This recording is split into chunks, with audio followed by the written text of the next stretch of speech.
Desde tiempos antiguos, mucho antes de que existieran las universidades, los manuales de psicología o los libros de desarrollo personal, los seres humanos intuían una verdad profunda.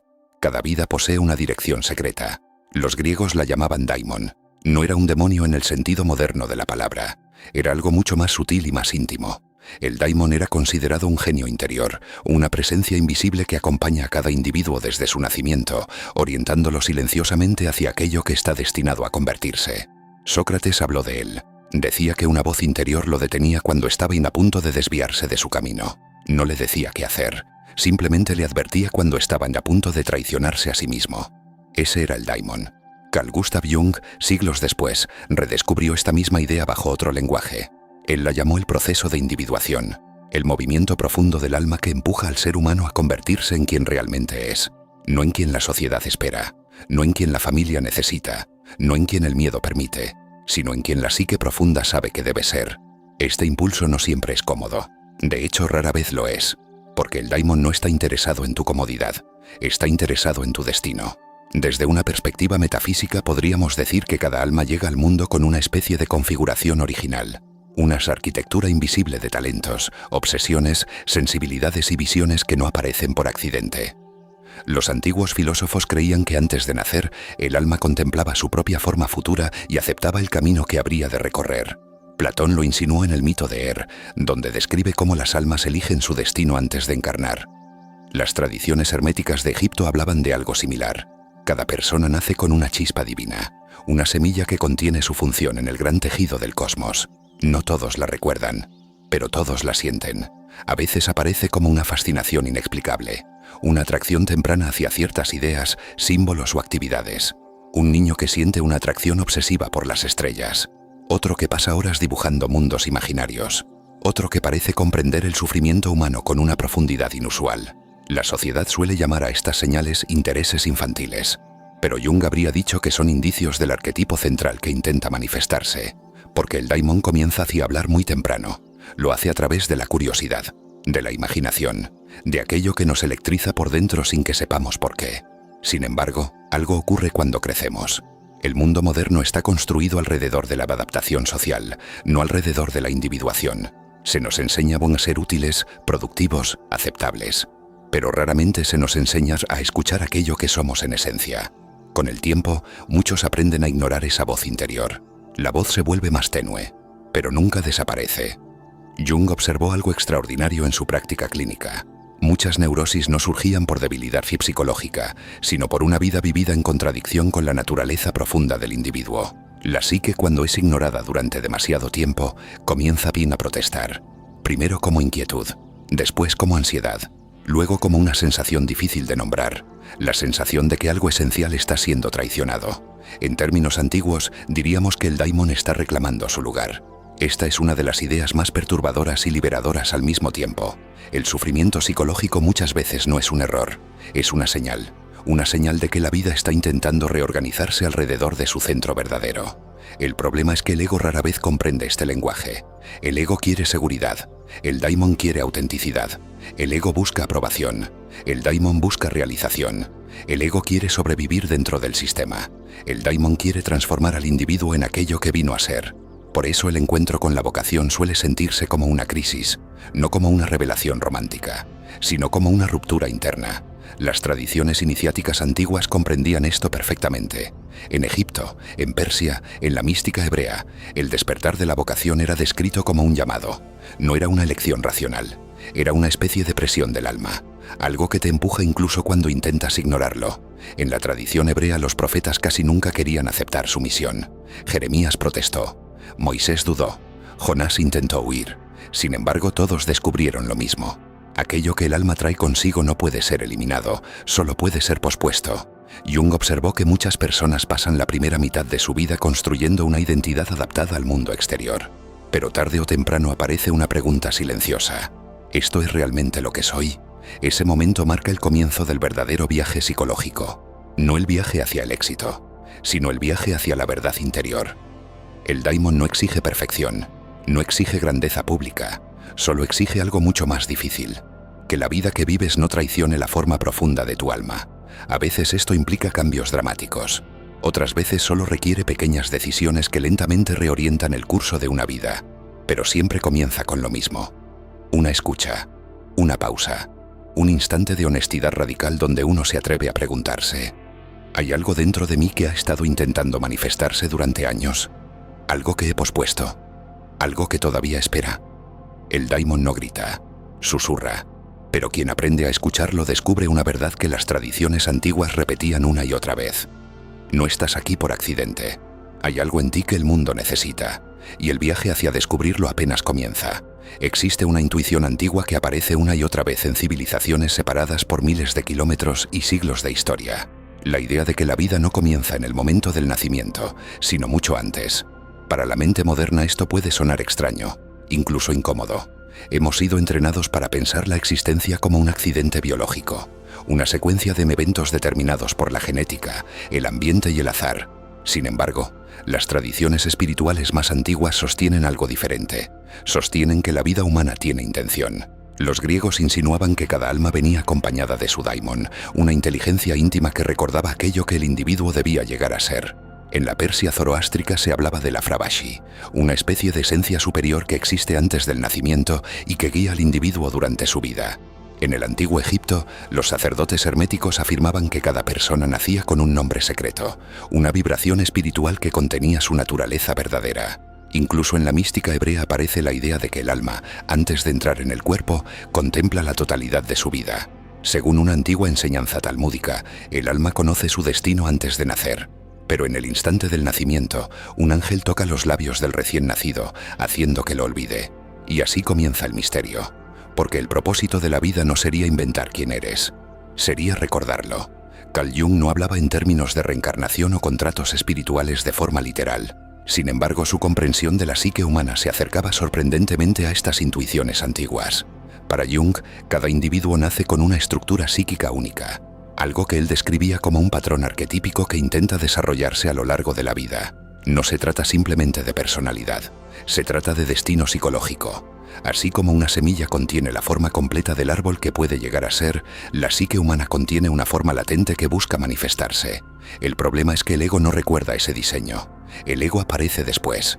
El ego es una construcción necesaria que nos permite movernos en el mundo social, pero no es el arquitecto profundo de nuestra existencia. El ego quiere estabilidad, el alma quiere expresión, y cuando esas dos fuerzas entran en conflicto, comienza el drama humano. Muchas personas pasan años tratando de construir una vida lógica, razonable y socialmente aprobada. Eligen profesiones que prometen seguridad, adoptan identidades que encajan con las expectativas familiares o culturales. Desde afuera todo parece correcto, pero internamente aparece una sensación difícil de explicar, una sensación de desalineación, como si algo esencial estuviera ausente. Ese malestar no siempre es dramático. A veces aparece como una inquietud persistente, una fatiga existencial que ninguna comodidad externa logra resolver. En términos junguianos, esto ocurre cuando el camino del ego se aleja demasiado del camino del sí mismo. El sí mismo, lo que Jung llamaba self, es el centro profundo de la psique. No es simplemente la personalidad consciente, es la totalidad de lo que somos y de lo que podemos llegar a ser. El proceso de individuación consiste precisamente en reconectar la vida consciente con ese centro profundo. Pero esta reconexión raramente ocurre de manera tranquila, porque el alma tiene una característica particular: no se deja ignorar indefinidamente. Cuando el individuo se aleja demasiado de su naturaleza esencial, comienzan a aparecer señales. A veces son crisis, otras veces sueños recurrentes, a veces encuentros inesperados con personas o ideas que despiertan algo olvidado dentro de nosotros. Las tradiciones espirituales llamarían a esto sincronicidades. Jung utilizó ese mismo término para describir coincidencias cargadas de significado que parecen organizarse alrededor del desarrollo psicológico de una persona, como si la vida misma participara en el proceso de recordarte quién eres. Esto no significa que exista un destino rígido e inmutable. El contrato del alma no es una prisión, es más bien una dirección potencial, una especie de campo de posibilidades dentro del cual tu vida puede desplegarse con sentido. Ignorarlo es posible, muchas personas lo hacen, pero el precio suele ser una sensación creciente de vacío, porque la psique humana está diseñada para desarrollarse hacia su forma auténtica. Cuando esa evolución se bloquea durante demasiado tiempo, la energía psíquica comienza a acumularse en lugares inesperados. Se convierte en ansiedad, en irritabilidad, en un cansancio que no desaparece con el descanso. La sociedad moderna suele interpretar estas señales como problemas que deben ser eliminados rápidamente. Se buscan soluciones inmediatas, distracción, productividad, entretenimiento constante. Pero Jung observó algo diferente. Observó que muchas crisis psicológicas eran en realidad intentos de la psique por corregir el rumbo de una vida. No eran solo síntomas, eran mensajes. El daimon, ese genio interior del que hablaban los griegos, rara vez se comunica con palabras claras. Habla vemos a través de símbolos, a través de impulsos creativos, a través de una atracción inexplicable hacia ciertos caminos. Por eso muchas vocaciones aparecen como obsesiones tempranas. Un niño que no puede dejar de escribir historias, otro que se siente irresistiblemente atraído por la música, otro que pasa horas intentando entender el comportamiento humano. Esas fascinaciones no siempre son comprendidas por el entorno, pero desde una perspectiva psicológica profunda podrían ser la memoria silenciosa del contrato del alma. La vida entonces no sería simplemente un camino hacia la supervivencia o el éxito.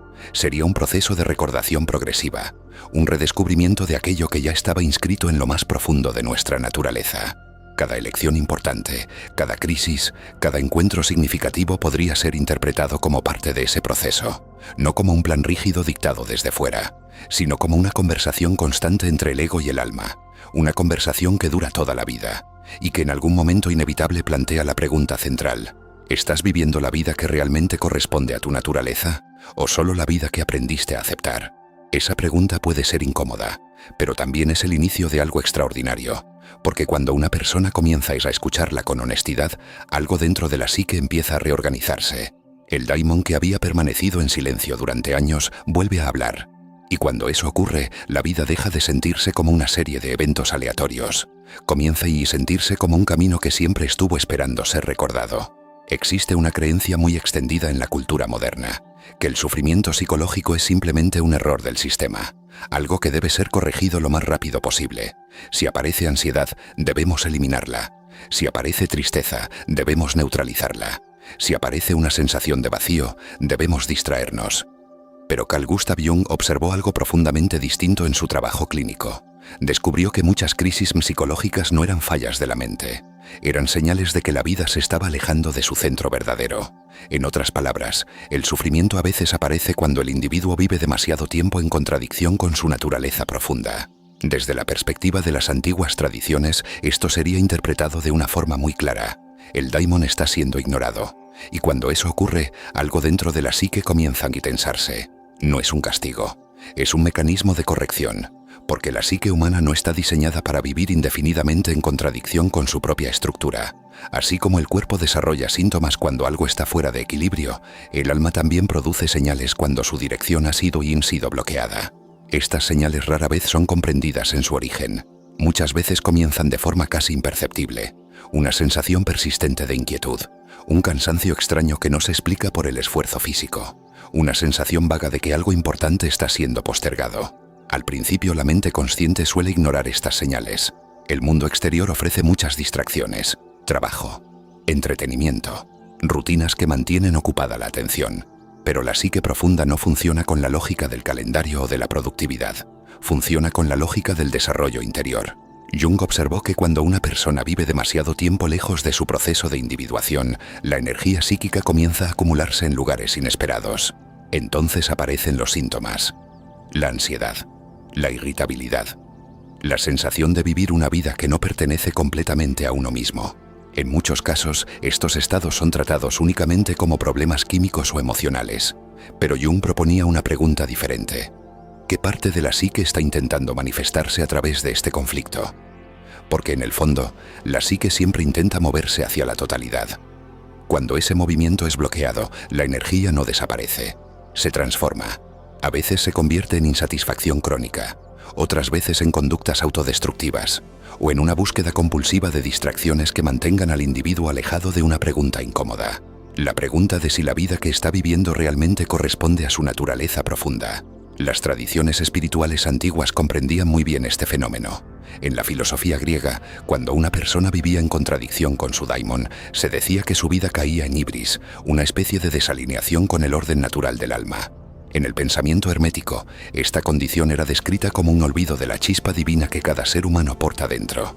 En la mística hebrea se hablaba de algo parecido, la idea de que cada alma tiene una tikkun, una reparación o misión particular que debe realizar en el mundo. Cuando esa misión es ignorada, la vida pierde coherencia, no necesariamente en lo externo, pero sí en lo interno.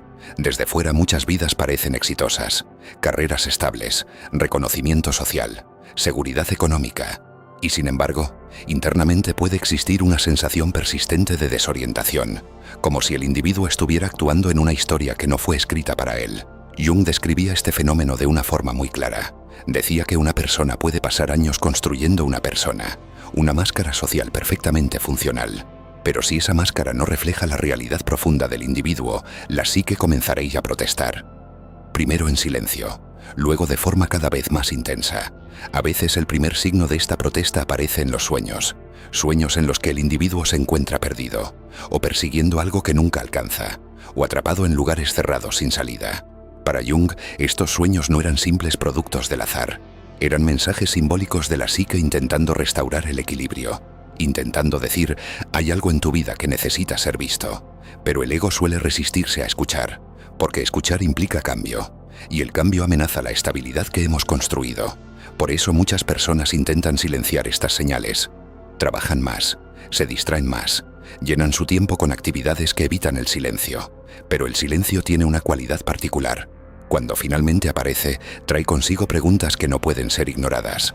Preguntas como: ¿en qué momento dejé de escuchar aquello que me hacía sentir vivo? ¿En qué momento comencé a aceptar una versión reducida de mí mismo? Estas preguntas no son cómodas, pero son profundamente necesarias, porque marcan el inicio de algo que Jung consideraba esencial en el desarrollo humano, la confrontación con la propia verdad interior. Este momento puede sentirse como una crisis, y en cierto sentido lo es, pero también es una oportunidad, porque cuando el individuo comienza a reconocer que su malestar tiene un significado más profundo, algo cambia en su relación con la vida. El sufrimiento deja de ser solo un enemigo, se convierte en un mensajero que trae una noticia difícil pero liberadora. La vida que estás viviendo puede no ser la vida que tu alma estaba destinada a expresar, y aunque esta revelación puede ser dolorosa, también contiene una promesa, porque el daimon nunca desaparece completamente. Puede ser ignorado, puede ser pospuesto, pero permanece, esperando, observando, a veces susurrando a través de intuiciones repentinas, a veces despertando en momentos de crisis, recordando silenciosamente que hay una forma más auténtica de vivir, una forma en la que la energía interior deja de luchar contra sí misma y comienza finalmente a fluir en la dirección para la que siempre estuvo destinada. Ese momento de reconocimiento marca un punto de inflexión. Es el instante en que el individuo comienza a sospechar algo radical, que su sufrimiento no era el final de la historia, era el comienzo del verdadero camino. Si el daimon existe, si realmente hay dentro de cada persona una inteligencia profunda que orienta la vida hacia su forma auténtica, entonces surge una pregunta inevitable: ¿cómo habla? Porque el daimon no utiliza el lenguaje cotidiano del ego, no se comunica con argumentos lógicos ni con planes detallados. Su lenguaje es más antiguo, más simbólico, más cercano al lenguaje de los sueños que al lenguaje de las decisiones racionales. Carl Gustav Jung dedicó gran parte de su vida a estudiar precisamente este fenómeno, la manera en que el inconsciente intenta comunicarse con la conciencia, y descubrió algo sorprendente: la psique profunda nunca deja de enviar señales. El problema no es la ausencia de mensajes, el problema es que hemos olvidado cómo interpretarlos. En las culturas tradicionales, esta comunicación era tomada muy en serio. Los sueños eran estudiados, las intuiciones eran escuchadas, los símbolos que aparecían repetidamente en la vida de una persona eran considerados pistas sobre su naturaleza interior. Hoy, en cambio, tendemos a ignorar estas señales o a descartarlas como simples coincidencias. Pero Jung observó que cuando una persona comienza el proceso de individuación, el inconsciente intensifica su actividad simbólica, como si el alma estuviera intentando establecer un diálogo. Una de las primeras formas en que el daimon suele manifestarse es a través de las fascinaciones profundas. No simples gustos pasajeros, sino atracciones persistentes hacia ciertos temas, actividades o preguntas que parecen tener una carga emocional particular. Un individuo puede sentirse inexplicablemente atraído por la filosofía desde muy joven. Otro puede sentir una conexión intensa con la música o con la pintura. Otro puede sentirse obsesivamente interesado por comprender la mente humana. Estas fascinaciones no siempre tienen una explicación lógica. A veces aparecen incluso en contextos donde no reciben apoyo externo, y sin embargo, permanecen. A lo largo de los años, como una especie de hilo invisible que atraviesa diferentes etapas de la vida. Jung sospechaba que estas atracciones profundas no eran accidentales. Eran expresiones tempranas del arquetipo central que intenta manifestarse en la vida de una persona. Pero el daimon no solo se expresa a través de aquello que nos atrae, también se manifiesta a través de aquello que nos conmueve profundamente. Hay momentos en la vida en que algo aparentemente pequeño provoca una reacción interior desproporcionada. Un libro que cambia la forma en que vemos el mundo. Una conversación que permanece resonando durante años. Una experiencia estética. Una pieza musical. Una obra de arte. Un paisaje que despierta una emoción difícil de describir. En esos momentos, algo dentro de la psique reconoce una verdad. Como si una parte de nosotros dijera en silencio: esto tiene que ver contigo. Las tradiciones antiguas consideraban estos momentos como señales del destino. No en el sentido de un camino rígido e inevitable, sino como indicios de la dirección en la que el alma encuentra mayor coherencia. Jung, por su parte, desarrolló el concepto de sincronicidad para describir eventos que parecen conectados no por causalidad física, sino por significado psicológico. Por ejemplo, una persona comienza a interesarse intensamente por un tema específico y casi simultáneamente comienzan a aparecer libros, personas o experiencias relacionadas con ese tema de manera inesperada. Desde una perspectiva estrictamente racional, esto puede parecer simple coincidencia, pero Jung observó que cuando estas coincidencias se acumulan alrededor de un proceso interior, adquieren una cualidad diferente. Parecen formar parte de una conversación entre la psique y el mundo. El daimon también habla a través de los sueños. Para Jung, los sueños eran una de las expresiones más directas del inconsciente. En ellos aparecen símbolos, figuras y situaciones que reflejan aspectos de la psique que aún no han sido integrados por la conciencia. A veces los sueños muestran talentos olvidados, o caminos que el individuo no ha considerado, o advertencias sobre direcciones que podrían alejarnos de nuestra naturaleza profunda. Pero interpretar los sueños requiere una actitud particular. No se trata de buscar significados universales o fórmulas rígidas. Cada símbolo pertenece a la historia única de quien sueña. El daimon utiliza imágenes que tienen resonancia personal, imágenes que solo adquieren sentido completo cuando el individuo comienza a observar su propia vida con atención. Otra forma en que el daimon se manifiesta es a través de los patrones recurrentes en la vida, situaciones que parecen repetirse, tipos de personas que aparecen una y otra vez, desafíos que adoptan diferentes formas pero que en esencia contienen el mismo aprendizaje. Estos patrones no siempre son fáciles de reconocer, pero cuando una persona comienza a mirar su vida como una narrativa en desarrollo, ciertas estructuras se vuelven visibles. Jung creía que la psique organiza la experiencia de manera simbólica. Cada vida, en cierto sentido, es una historia arquetípica, una historia en la que ciertos temas centrales se repiten hasta que son comprendidos, hasta que el individuo logra integrar aquello que su alma está intentando desarrollar. Pero hay una señal quizás más clara que todas las demás, una señal que rara vez engaña. Es la sensación de vitalidad profunda que aparece cuando una persona entra en contacto con algo que pertenece a su naturaleza auténtica. No se trata de entusiasmo superficial, ni de placer momentáneo. Es algo más silencioso, más estable, una sensación de coherencia interior, como si diferentes partes de la psique finalmente estuvieran alineándose en la misma dirección. Cuando una persona trabaja, crea o investiga dentro del territorio que corresponde a su daimon, ocurre algo curioso. El esfuerzo sigue existiendo, pero deja de sentirse como resistencia constante. La energía comienza a fluir de manera diferente. El tiempo parece moverse de otra forma. Y aunque el camino puede seguir siendo difícil, aparece una certeza interna difícil de explicar. Esto tiene sentido. Las tradiciones espirituales describían este estado como vivir de acuerdo con la naturaleza propia. Jung lo veía como una señal de que el proceso de individuación estaba en marcha. Pero reconocer estas señales requiere algo que la cultura moderna rara vez fomenta. Requiere atención interior, requiere momentos de silencio, requiere la disposición de observar la propia vida no solo como una secuencia de obligaciones, sino como una historia cargada de significado. Porque el daimon no aparece de repente con una declaración definitiva. Se revela lentamente, a través de pistas, a través de símbolos, a través de momentos de claridad que surgen cuando el individuo comienza a mirar su vida con una pregunta nueva. La pregunta no es simplemente ¿qué quiero hacer? La pregunta es más profunda. Es una pregunta que apunta al centro mismo de la identidad. Una pregunta que transforma la forma en que observamos nuestra historia personal. La pregunta es esta: ¿qué está intentando manifestarse a través de mí? Cuando una persona comienza a escuchar esa pregunta con seriedad, algo dentro de la psique se despierta. El daimon, que durante años había enviado señales dispersas, comienza a organizar su mensaje. Y lentamente, Casi imperceptiblemente, la vida empieza a revelar un patrón que siempre estuvo allí, esperando ser visto. Si el daimon existe, si la psique profunda realmente intenta guiar al individuo hacia su naturaleza auténtica, entonces surge otra pregunta inevitable. ¿Por qué tantas personas pasan gran parte de su vida alejadas de ese camino? La respuesta se encuentra en una de las estructuras más poderosas de la mente humana, el ego. Para Carl Gustav Jung, el ego no era un enemigo, era una parte necesaria de la psique. Es el centro de la conciencia cotidiana, aquello que nos permite tomar decisiones, construir una identidad social y navegar el mundo exterior. Sin el ego no habría dirección consciente. Pero el problema aparece cuando el ego comienza a creer que él es toda la psique. Cuando el ego se convierte en la única autoridad sobre la vida. El ego tiene una función muy específica: proteger la estabilidad de la identidad que hemos construido. Quiere coherencia, previsibilidad, seguridad. Prefiere aquello que puede controlar. El daimon, en cambio, no está interesado en proteger la identidad actual. Está interesado en algo mucho más profundo, la evolución de la persona hacia su forma auténtica. Y esa evolución casi siempre implica cambio. A veces implica abandonar roles que durante años definieron quién creemos ser. A veces implica aceptar talentos que el entorno nunca reconoció. A veces implica atravesar incertidumbre para seguir una dirección que todavía no ofrece garantías. Para el ego, esto resulta profundamente amenazante. Por eso, cuando el daimon comienza a manifestarse con más claridad, la primera reacción del ego suele ser la resistencia.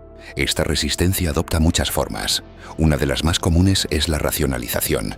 El individuo siente una atracción profunda hacia algo, una vocación, una idea, una forma de vivir, pero inmediatamente aparecen argumentos que intentan neutralizar esa intuición. No es realista. No es el momento adecuado. No tengo suficiente talento. La gente pensará que estoy equivocado. Estos pensamientos parecen lógicos, pero muchas veces funcionan como mecanismos de defensa del ego. El ego prefiere un camino mediocre pero seguro antes que un camino auténtico que implique incertidumbre.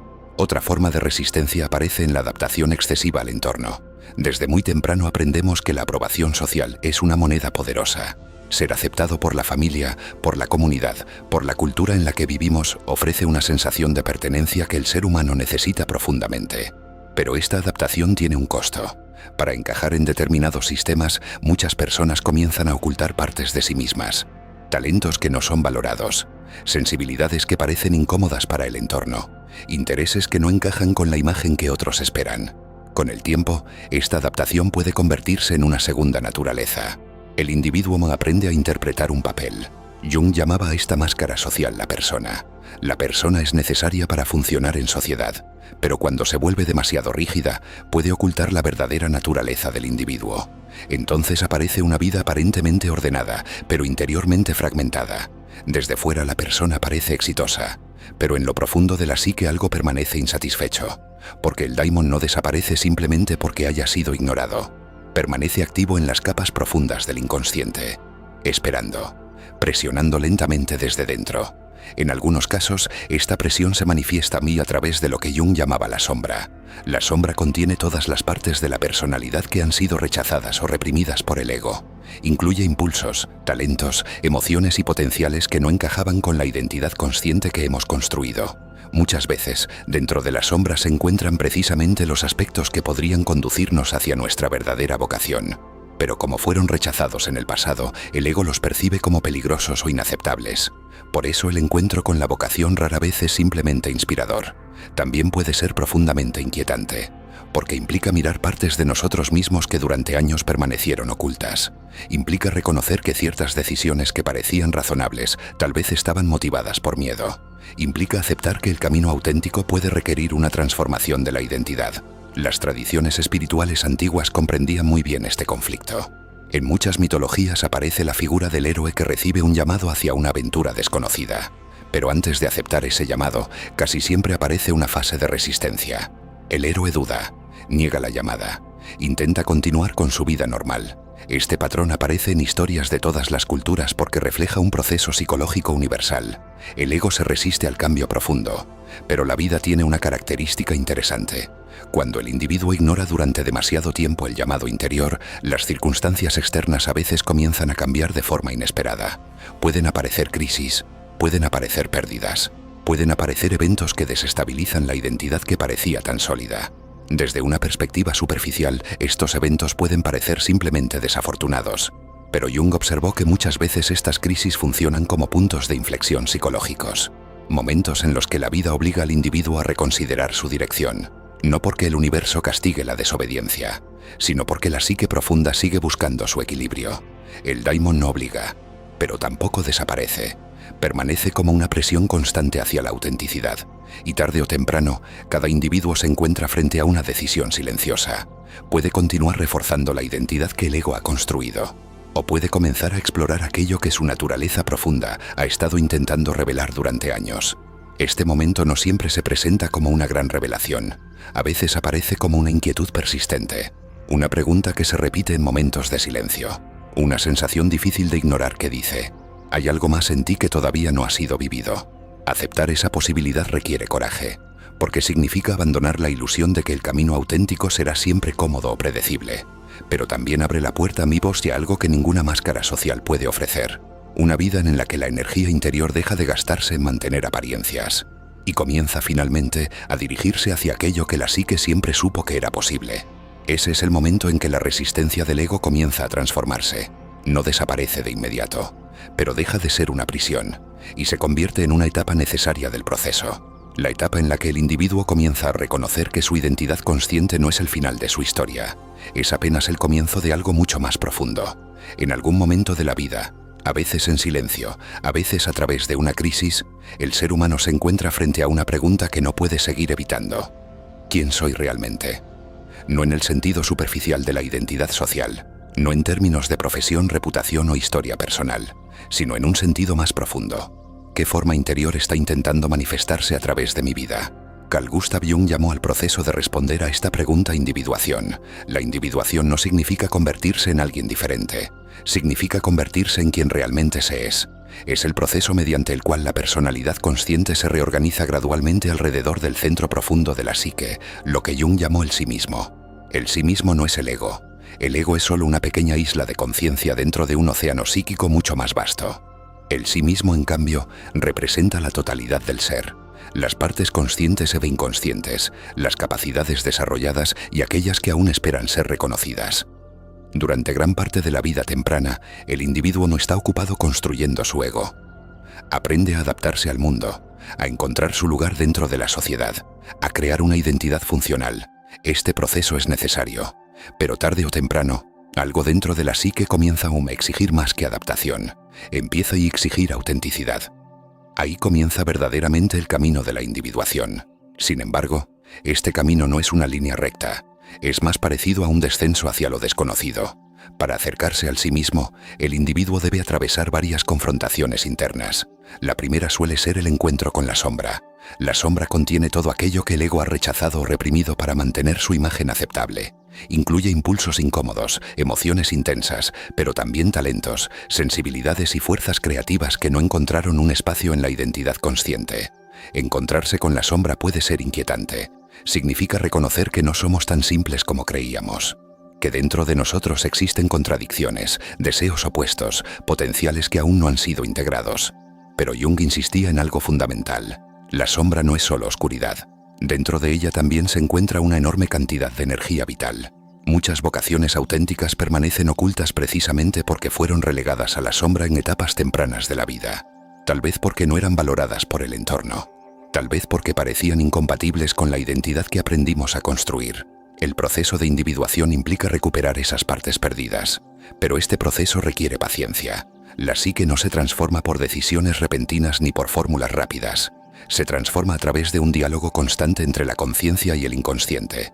Los sueños juegan un papel importante en este diálogo. También lo hacen las intuiciones, las coincidencias significativas, los momentos de creatividad profunda. Cada uno de estos elementos puede revelar aspectos del sí mismo que buscan ser integrados en la vida consciente. En muchas tradiciones espirituales antiguas, este proceso era descrito como un viaje iniciático. El individuo debía abandonar temporalmente la seguridad del mundo conocido para explorar territorios interiores. En la alquimia, una de las disciplinas que Jung estudió con gran atención, este proceso era representado simbólicamente como una transformación de la materia. Primero la nigredo, la etapa de oscuridad y confusión donde la estructura antigua comienza a disolverse. Luego la albedo, el momento en que aparece una nueva claridad interior. y finalmente la rubedo, la integración completa, cuando el individuo se convierte en una expresión viva de su esencia.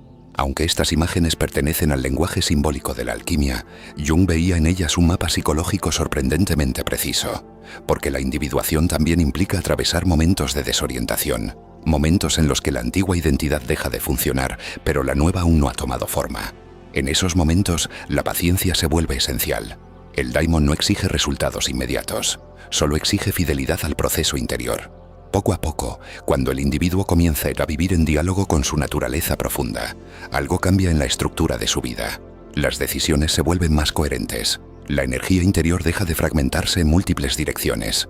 Aparece una sensación de alineación. No significa que desaparezcan los desafíos. La vida sigue siendo compleja e impredecible, pero el individuo comienza a experimentar una diferencia fundamental. Ya no vive como una pregunta, comienza a vivir como una respuesta en desarrollo. El camino de la individuación no termina nunca. Es un proceso continuo de descubrimiento, integración y transformación. Pero cada paso en ese camino acerca al individuo a una forma de vida más auténtica. Una vida en la que la personalidad ya no lucha contra su propia naturaleza, sino que se convierte lentamente en el instrumento a través del cual el daimon puede finalmente expresarse en el mundo. Después de toda búsqueda interior, después de la introspección, los símbolos, las dudas y las revelaciones silenciosas, llega inevitablemente un momento decisivo. Un momento simple, pero profundamente transformador. El momento de actuar. Muchas personas pasan años reflexionando sobre su propósito. Leen libros, analizan su historia, estudian psicología, espiritualidad o filosofía. Comprenden intelectualmente que existe algo dentro de ellos que desea manifestarse. Pero el conocimiento interior, por profundo que sea, permanece incompleto hasta que toma forma en el mundo real. Carl Gustav Jung comprendía esto con claridad. Para él, la individuación no era un proceso puramente interior. No consistía solo en comprenderse a uno mismo. La individuación requería encarnar aquello que se ha descubierto. El alma no busca solo ser comprendida, busca ser vivida. Aquí aparece una de las grandes paradojas del propósito de vida. El destino no se revela completamente antes de actuar, se revela mientras actuamos. La mente moderna espera claridad absoluta antes de moverse. Quiere garantías, certezas, mapas completos del camino. Pero el daimon rara vez ofrece ese tipo de seguridad. En lugar de mostrar el camino completo, suele revelar solo el siguiente paso posible. Un paso pequeño, a veces casi imperceptible. Una acción mínima que se alinea con aquello que el individuo intuye como verdadero. Las tradiciones antiguas comprendían esto profundamente. En la filosofía estoica, por ejemplo, se hablaba de vivir de acuerdo con el logos interior, una inteligencia que se expresa en la acción justa en cada momento. En el taoísmo, el sabio no espera dominar completamente el camino antes de comenzar. Simplemente da el paso que está en armonía con la naturaleza profunda de las cosas. Y en la psicología junguiana ocurre algo similar. Cuando una persona comienza a actuar en dirección a su vocación auténtica, algo extraordinario sucede dentro de la psique. La energía que antes estaba atrapada en conflictos internos comienza a liberarse. La vida psíquica adquiere una nueva coherencia. No porque el camino sea fácil, sino porque la energía interior finalmente tiene una dirección significativa. Muchas personas creen que el propósito de vida debe manifestarse como una gran revelación dramática, una vocación evidente desde el principio. Pero en la mayoría de los casos, el proceso es mucho más humilde. El propósito se construye a través de pequeñas decisiones repetidas a lo largo del tiempo. Una conversación que abre una nueva posibilidad. Un proyecto que comienza como un experimento. Un estudio que se inicia por pura curiosidad. Un acto creativo que no busca reconocimiento, sino expresión. Estas pequeñas acciones tienen un poder que el ego suele subestimar. Porque cada vez que una persona actúa en coherencia con su naturaleza profunda, el daimon encuentra una vía para manifestarse. Y cuando esto ocurre repetidamente, el destino comienza a organizarse alrededor de esas decisiones. No como un plan rígido, sino como un proceso vivo. Carl Jung observó que cuando una persona se compromete con su desarrollo interior, la vida comienza a mostrar una curiosa tendencia a responder. Aparecen encuentros inesperados, oportunidades que no estaban previstas. Personas que comparten intereses similares. Lo que antes parecía un conjunto de eventos aislados comienza a formar una red de significado. Jung llamaba a esto sincronicidad. No es magia en el sentido literal. Es más bien el resultado de una vida que ha comenzado a alinearse con su centro psicológico. Cuando la dirección interior se vuelve clara, el mundo exterior empieza a resonar con esa claridad. Pero hay algo importante que debe comprenderse. El propósito de vida no es necesariamente una misión grandiosa. No todos están llamados a cambiar el curso de la historia o a ser reconocidos públicamente. Muchas veces el propósito es algo mucho más íntimo. Puede ser enseñar, puede ser sanar, puede ser crear belleza, puede ser comprender profundamente algo que otros aún no han visto. El valor del propósito no se mide por su tamaño externo, se mide por el grado en que permite que la esencia de una persona se exprese plenamente. En las tradiciones antiguas se decía que cuando un ser humano vive de acuerdo con su naturaleza verdadera, algo en el orden del mundo se armoniza. No porque esa persona controle el universo, sino porque cada vida auténtica añade coherencia al tejido de la realidad. Por eso el Daimon insiste, por eso el alma no deja de enviar señales, porque aquello que cada individuo trae consigo no es solo importante para él mismo, tiene un lugar dentro del equilibrio más amplio de la existencia, pero todo comienza con una acción, no mañana. No cuando todo sea perfecto, no cuando desaparezca el miedo. El miedo siempre estará presente en los momentos de transformación. La verdadera pregunta no es si el miedo desaparecerá. La verdadera pregunta es, ¿estás dispuesto a dar el siguiente paso a pesar de él? Ese paso puede ser pequeño, puede ser tan simple como comenzar algo que has postergado durante años. Escribir una página, estudiar un tema que siempre te ha fascinado, hablar con alguien que comparte tu inquietud. Crear algo que exprese lo que has sentido en silencio. Cada uno de esos gestos abre una puerta a través de la cual el Daimon puede finalmente participar en tu vida consciente. Y con el tiempo, esas pequeñas acciones se acumulan. Forman un camino que al mirar hacia atrás revela algo sorprendente, que aquello que parecía una búsqueda incierta era en realidad un proceso de recordación. Recordar quién eres, recordar qué viniste a expresar. Recordar que la vida nunca fue solo supervivencia. Fue una oportunidad extraordinaria para que algo único, algo que solo puede existir a través de ti, tomara forma en el mundo. Ese es el verdadero significado del propósito. No una obligación pesada, sino una invitación. La invitación a vivir una vida en la que tu existencia deja de ser un accidente biológico y se convierte en una obra consciente del alma. El Daimon ha estado esperando ese momento desde el principio, y cuando finalmente respondes, incluso con el paso más pequeño, algo profundo ocurre. La vida deja de sentirse como una serie de eventos desconectados. Comienza a sentirse como lo que siempre fue, un camino que estaba esperando ser vivido.